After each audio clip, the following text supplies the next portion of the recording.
ассалому алайкум дӯстон, хуш омадем ба шабакаи мо. дар навори имрӯза барои шумо тозатарин ва муҳимтарин хабарҳоро аз ҷаҳони ММО мода кардем ва боварӣ дорем ки навор ба шумо писанд меояд. барои ҳамин моро бо лайк ва комментариҳои худ дастгирӣ кунед. мо боша наворро оғоз мекунем. шахсоне ки аз Москва ва Московский област хоҳиши гузаштани граница дорем ва намедонем ки ба кӣ муроҷиат кунем, пас мо ба шумо одамони бабоварӣ, Акай Ғулом ва Акай Умедро тавсия медиҳем ки тӯли чанд сол мешавад онҳо дар ин соҳа кору фаъолият мекунанд. ин бародаро шуморо аз Москва ва Московский област гирифта ба мошинҳои худ ба границаи Қазоқистон бурда меоранд. мошинҳои ин бародаро мошинҳои замонавӣ буда ҳамаи шароитҳоро доранд. барои ҳамин худи ҳозир ба номерҳои дар рӯекран буда ё ин ки ба WhatsApp ин номерҳо занг занед ва граница гузашта ҳуҷҷатҳои худро хуб кунед ва агар ки скидка гирифтан хоҳед, пас ҳатман аз номи канали мо Паҳлавон теҷа гап занед.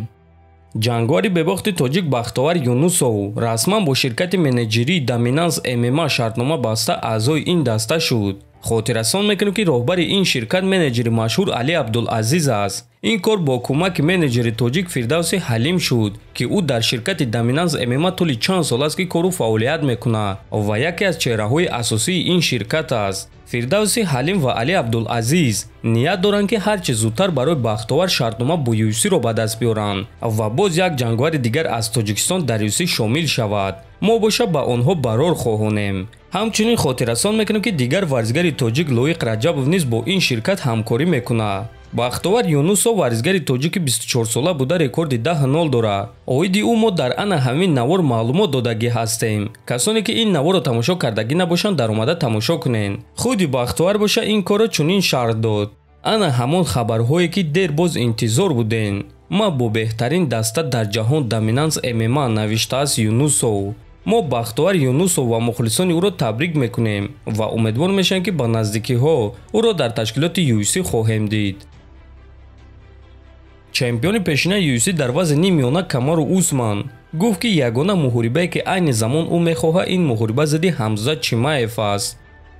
муҳорибаи ма зидди Ҳамза Чимаев? бум!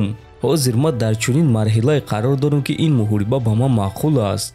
ма ҳозир дар чунин мавқеъе ҳастам ки ин гуна муҳориба барои ма шавқовар аст.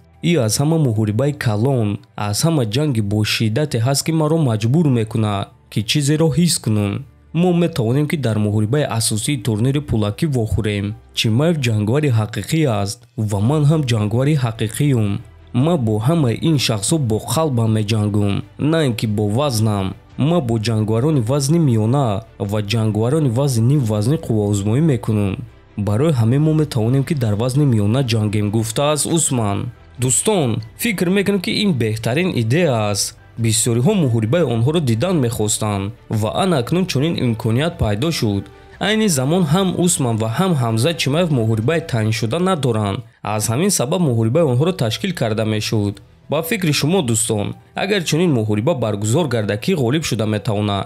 метавонем фикротонро нависед. мо боша мегузарем ба дигар хабар. чемпиони UFC дар вазни 61 кг Алҷамин Стерлинг гуфт ки кай карьераи худро ба анҷом мерасонад. ма Генри Сехудоро шикаст медиҳам, баъд Шон Омелиро шикаст медиҳам, баъдан ба вазни ним сабук мебарам ва дар он ҷо бо чемпиони ин вазн Александр Волконовский ё ин ки Яир Родригес меҷангам ва баъди ин карьераи худро ба анҷом мерасонам, гуфтааст Стерлинг.